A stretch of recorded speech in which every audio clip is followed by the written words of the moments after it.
Alrighty, so my next order showed up. This is what I believe the oil pan gasket. Yeah, this is the oil pan. This is another vent for the frosters. I have one original, but I'm missing one, so I bought another one of those. And I bought a spring for the horn contact, so I can get a horn in the column, not a push button like I have right now. But that's that order. There's more coming in the mail. Should be getting some other things in the mail, and I'll update you when I get those too. I don't know if you can see this, but there's a little switch down here, and this is what controls the horn. This does not. So if I push this, it does not go off. There's no return spring in it, so I ordered that. And yeah, I want to get rid of that. Right? I have the cover off, and looks like steel around here to keep it from vibrating because there's no spring on it keeping tension. So I'm going to have to take that out and take this off, take the nut off for the steering wheel, so I can take the holder out to take the so I can put the spring in behind it. Alright, already I have, for the most part, all of the, looks like the old caulk or something like that, all of that out. So all of that's out. It's all up there. If I can get the camera to focus, there it goes. That's all that. I guess instead of replacing the spring, they just decided to eliminate it and put that on, the horn switch. So I gotta get a nut for this, or a socket for this, and take this contact plate out and see if I can put a spring behind there, which is right there.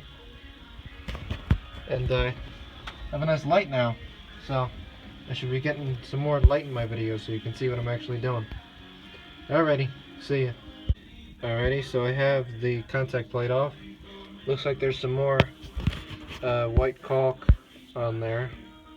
So I gotta scrape this off. And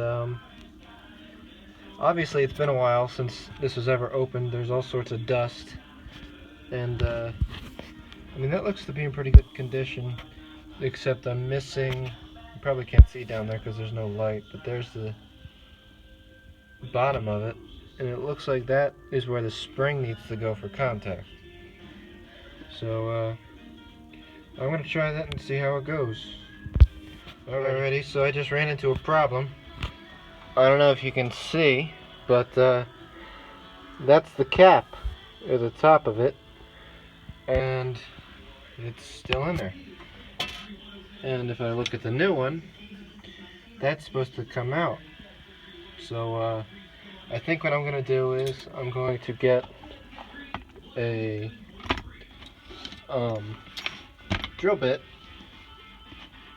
a little smaller than that size, just to try to get that plastic out and just slowly eat away at it until it comes out, and then I'll just suck it out with a vacuum or something.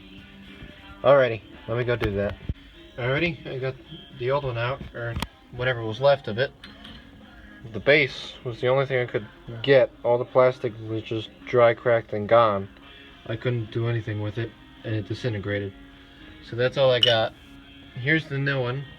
I'm not really sure how it's supposed to work. I guess when you push down on the contact, that makes contact with this, which is making contact with a little plate on the column, which you can see if you look in the hole.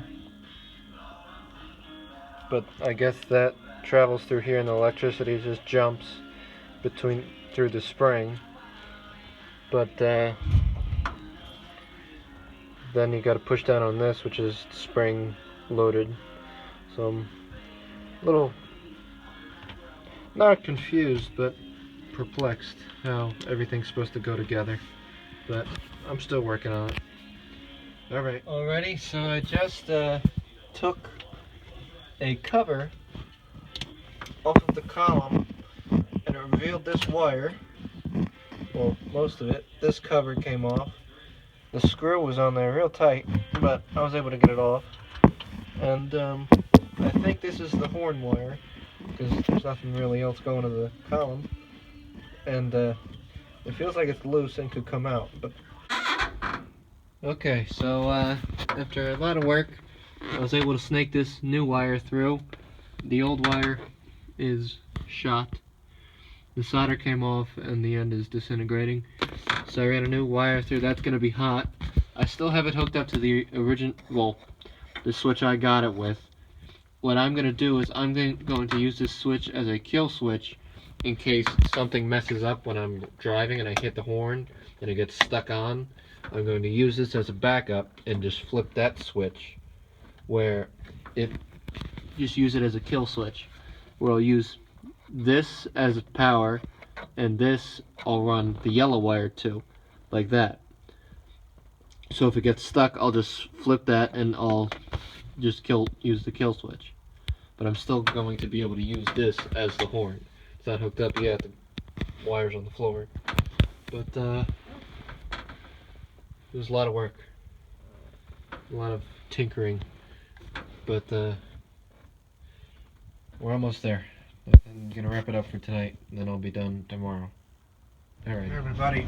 So got the new wiring in for the kill switch. That's all hooked up. So the red wire's going up the column to the horn, and that works now. So if I need to use a kill switch for if it gets stuck on or something like that, won't do anything. So the horn's finished and fully working. So that's the next project done. Alrighty.